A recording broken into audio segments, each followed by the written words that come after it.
Hey everyone, in today's video I'm going to review the iPad 7 from the artist's perspective. This video may be a bit long, so if you want to jump to different sections of this video, you can use the timestamps provided. Just to give you the bottom line first, this is a good tablet, but it's not a significant upgrade compared to the previous model, the iPad 6 from 2018. The main differences are it now has a larger screen. This is 10.2 inches versus 9.7 inches, and there is a bit more resolution, 2160 by 1620. The screen is sharp. Individual pixels are difficult to see. There is now 3 gigs of RAM of memory inside versus 2 gigs that the iPad 6 was using. In terms of storage, still the same. The base model has 32 gigs of storage, unfortunately. So if you need more storage, you would have to pay extra to upgrade. I'll talk more about storage later on. For the physical design, it's very similar to the previous model. It's still quite thick. It's a bit heavier because it's slightly larger. Thick bezels on the side here. Fingerprint sensor, 3.5mm audio jack, power button, volume buttons. The screen is very glossy, very reflective. If you're going to draw on the iPad while you are outdoors, reflections may or may not be a problem depending on where you are. For example, with this particular sketch, I was sketching outdoors yesterday. I was seated under the shade, so I had no problems with reflection. If you're using this indoors and there is light source pointing directly at the screen, you're going to see reflections, but most of the time reflection is not really an issue. While sketching outdoors yesterday, the auto brightness went all the way up to maximum brightness, and this screen, it's really bright, so definitely more than sufficient for working outdoors. You still get to see good contrast and good colors. The only issue with maximum brightness is it's going to drain the battery quite quickly. So yesterday I was drawing non-stop for 2 hours and that drained the battery about 30%. So the battery life for this tablet, I would say it's around maybe 6 hours. Of course, battery life will depend on what you are using the tablet for. If you're just watching videos, surfing the web, checking emails indoors, the auto brightness will be lower, and that will of course use less battery compared to using this outdoors where the maximum brightness will be much higher.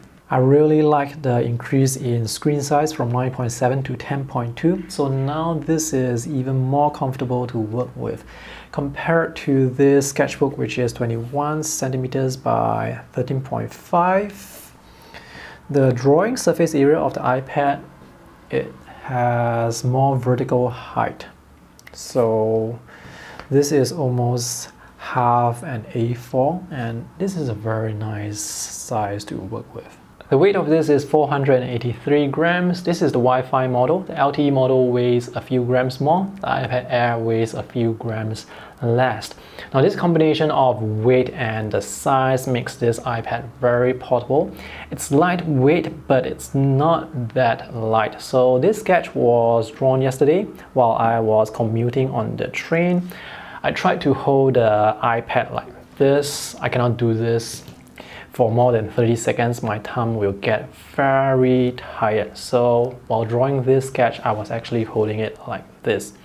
And I cannot place my finger on the iPad because it's going to detect too many fingers and the Apple Pencil will not be able to work properly. But holding it like this, it's still quite alright, but I definitely cannot hold it like this because most of the weight will go to this side and it's very tiring. If you draw with the iPad vertically, you have to be careful not to have your fingers straight onto the screen if you're holding it like this, because if the screen detects your finger, the Apple Pencil may not be able to work properly. Even though palm rejection works very well, but sometimes having extra fingers on the screen does affect the Apple Pencil. This is not a laminated screen, so there is a gap between the glass and the actual screen beneath. So there is a gap between the pen tip and the line that appears beneath. This is not a very big display, so parallax is not going to be a problem. It's just that when you look at the Apple Pencil, the pen tip from the side, yes, you are going to see the gap, but when it comes to drawing in real life, you're not going to notice the gap. Parallax is more obvious when your screen is much larger. The only issue with the gap is it can produce that hollow sounding sound when you are tapping on the screen. Another thing about this display is because the surface is so glossy, it's actually quite slippery. You may want to consider applying a matte screen protector on your iPad to get that textured feeling when you are drawing, but a matte screen protector would actually affect the colors, contrast, and brightness of the display. So I have a matte screen protector on my iPad Pro. The biggest problem I have with matte screen protector is this anti-glare thing. So when the light source is very bright, it can create this white haze that is quite distracting. Whether or not to get a matte screen protector really comes down to personal preference. Some people like it, some people hate it. While I was drawing on the train yesterday, the train was moving, of course. I could see my Apple Pencil. It was really gliding around on the surface a bit too freely than what I want. Pressure sensitivity works really well. There is also tilt sensitivity, so you can draw thin lines by having the Apple Pencil more vertical, or you can tilt the Apple Pencil to sort of shade with the side to create a much broader strokes. And you can also have pressure and tilt sensitivity work together at the same time. So if you need really broad strokes, you can tilt the Apple Pencil and press down hard to get those strokes. Apple Pencil is sold separately for US $99. It's expensive, but it's the best stylus for the iPad. There are third-party styluses out there though, but when it comes to accuracy, how well the palm rejection and pressure sensitivity, how well they work, the Apple Pencil is the best. I have used many styluses before and they are really no match for the Apple Pencil. So even though it's expensive, if you really want to draw, I think it's worth the investment to get the Apple Pencil. Overall drawing performance is very responsive. Now if you draw very fast, you may be able to detect some latency, but generally speaking, latency definitely not an issue at all. Navigation is also quite responsive, so you can zoom in and out very fluidly. Even though this iPad uses the same A10 processor, I don't really feel or see any lag at all.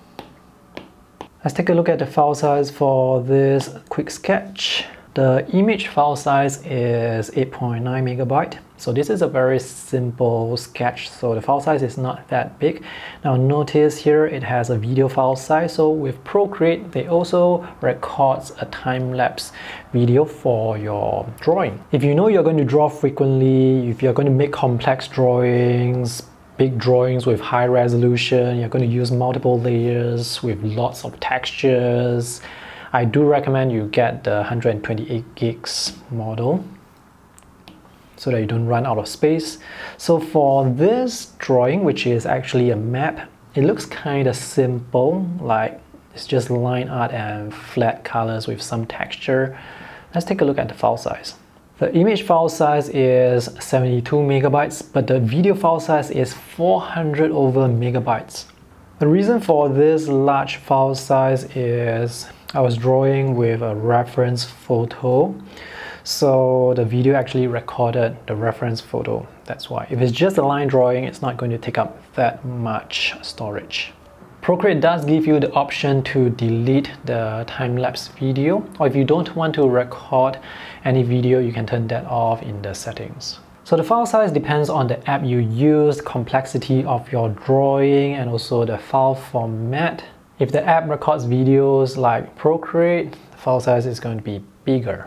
All the artworks that you create on the iPad are saved within the individual apps you use. So for Procreate, the files are saved in Procreate. If you want to back up your files, you can use iCloud, which you should definitely get because it will back up the whole iPad. If you really have very limited budget, you want to get a 32 gigs of storage, you can now actually export your files out to an external drive. iPad 7 is still using the Lightning port, so you need to get an adapter or one of those Lightning USB drives. To export the files to the drive, you have to go into the individual apps to export them. If those apps have cloud connection and they already transfer the files online for safekeeping, that's great. But if you want to do manual file transfer, that's going to be quite tedious and very time consuming. And sometimes you may miss out certain files. So if you do have the budget, I recommend you get the model with more storage. For this sketch, I use large textured brushes, and while drawing this, I did not feel or see any lag. It's still very responsive and fluid, even when it comes to coloring the large areas. And also, while drawing this outdoors yesterday, the weather was changing really fast and it started to drizzle suddenly. So having an iPad when it comes to drawing outdoors, it's very convenient. When the weather changes or if you need to go, you can just keep it and go. There is no clean up necessary. So it's very convenient. For this 4K resolution file, it's 60 megabytes, but the video file size, it's way smaller. That's because this video was recorded at normal 1080p quality. The default video resolution for Procreate is 1080p. So yesterday while I bought the iPad, I was very excited to start drawing. I forgot to increase the video quality.